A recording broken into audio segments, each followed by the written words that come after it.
എൻ്റെ പേര് ഹരിപ്രിയ. ഞാൻ പാലയിൽ നിന്നാണ് വരുന്നത്. ഞാൻ ശാന്തിനി കോളേജിൽ നിന്ന് 2023 MCA പാസ് ഔട്ടാണ്. ഇപ്പോൾ സ്മെക് ലാബ്സിൽ ഫ്ലട്ടറിന്റെ കോഴ്സ് ചെയ്തുകൊണ്ടിരിക്കുകയാണ്.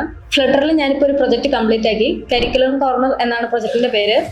സ്റ്റുഡൻസിന് സ്റ്റഡി മെറ്റീരിയൽസ് പ്രൊവൈഡ് ചെയ്ത് അവരെ ഹെൽപ്പ് ചെയ്യുക എന്നൊരു എയിമിലാണ് ഞാൻ ഈ പ്ലാറ്റ്ഫോം ബിൽഡ് ചെയ്തിരിക്കുന്നത്. പ്രൊജക്ട് ബിൽഡ് ചെയ്യാനായിട്ട് ഫ്രണ്ട് എൻഡ് ആയിട്ട് ഞാൻ ഫ്ലട്ടറും ബാക്ക് എൻഡ് ആയിട്ട് ഞാൻ ഫയർബേസും ആണ് യൂസ് ചെയ്തിരിക്കുന്നത്. ഈ പ്രൊജക്റ്റിൽ 3 മൊഡ്യൂൾസ് ആണ് വരുന്നത്. First one admin, second one teacher, third one എന്ന് പറയുന്നത് നമ്മുടെ സ്റ്റുഡൻസ് ആണ്. ഇതിൽ അഡ്മിൻ മൊഡ്യൂളിന്റെ റോൾ എന്ന് പറഞ്ഞു കഴിഞ്ഞാൽ അവർക്ക് വരുന്ന ടീച്ചേഴ്സിനെ അക്സെപ്റ്റ് ആൻഡ് റിജക്ട് ചെയ്യുക എന്നുള്ളതാണ് മെയിൻ റോള്. അവരാണ് തീരുമാനിക്കുന്നത് ഏത് ടീച്ചറിനെ അക്സെപ്റ്റ് ചെയ്യണം, അവരാര് ക്വാളിഫൈഡ് ആണോ അല്ലയോ തീരുമാനിക്കുന്ന അഡ്മിനാണ്. പിന്നെ അവർക്ക് ഏത് കാറ്റഗറിയിൽ ഏത് എഡ്യൂക്കേഷൻ ഫീൽഡിലേക്കുള്ള ഡീറ്റെയിൽസ് ആണ് ആഡ് ചെയ്യേണ്ടതെന്ന് മാനേജ് ചെയ്യുന്നതും അഡ്മിനാണ്. പിന്നെ അഡ്മിന് previous year question papers add ചെയ്യാനുള്ള ഒരു ഓപ്ഷനും കൂടെ കൊടുത്തിട്ടുണ്ട്. ഇതിൽ സെക്കൻഡ് മൊഡ്യൂൾ എന്ന് പറയുന്ന ടീച്ചറാണ്. അവർക്ക് കൊടുത്തിരിക്കുന്ന റോൾ എന്ന് പറഞ്ഞാൽ അവർക്ക് previous year question papers add ചെയ്യാനും സ്റ്റഡി മെറ്റീരിയൽസ് ആഡ് ചെയ്യാനാണ് പറ്റുന്നത്. തേർഡ് മൊഡ്യൂൾ എന്ന് പറയുന്ന സ്റ്റുഡൻസ് ആണ്.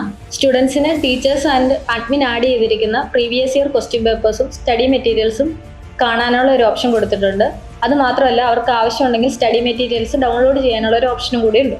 അത് മാത്രമല്ല ഇപ്പം സ്റ്റുഡൻസിന് നമ്മുടെ കയ്യിലിരിക്കുന്ന ഓൾഡ് ബുക്സ് ഒക്കെ ഇതിലൂടെ സെല്ല് ചെയ്യാനുള്ള ഒരു ഓപ്ഷൻ വെച്ചിട്ടുണ്ട്. ഇപ്പം എല്ലാ സ്റ്റുഡൻസിനും എല്ലാ ടെക്സ്റ്റ് ബുക്കുകളും ഒന്നും അഫോർഡബിൾ ആയിരിക്കില്ല. സോ ദാറ്റ് നമുക്ക് ഈ ഒരു പ്ലാറ്റ്ഫോം വഴി നമുക്ക് ചീപ്പ് റേറ്റിൽ ടെക്സ്റ്റ് ബുക്കുകളെല്ലാം മേടിക്കാനും പറ്റും, വിൽക്കാനും പറ്റും. ഈ ആപ്ലിക്കേഷൻ യൂസ് ചെയ്യുന്ന വഴി സ്റ്റുഡൻസിന് ഈസി ആയിട്ട് ക്വസ്റ്റ്യൻ പേപ്പേഴ്സും സ്റ്റഡി മെറ്റീരിയൽസും ഒക്കെ ആക്സസ് ചെയ്യാൻ പറ്റും. കറണ്ട് സിറ്റുവേഷനിൽ നമുക്കൊക്കെ അത് കണ്ടുപിടിക്കുക എന്ന് പറഞ്ഞാൽ ഇച്ചിരി ബുദ്ധിമുട്ടായിട്ടുള്ള കാര്യമാണ്. മാത്രമല്ല ടെക്സ്റ്റ് ബുക്കുകളൊക്കെ ചീപ്പ് റേറ്റിൽ കിട്ടുന്ന പ്ലാറ്റ്ഫോംസും കുറവാണ്. അതുകൊണ്ട് ഈ കരിക്കുലം കോർണർ എന്ന് പറയുന്ന പ്രൊജക്റ്റ് സ്റ്റുഡൻസിന് വളരെ ഹെൽപ്ഫുൾ ആയിരിക്കും.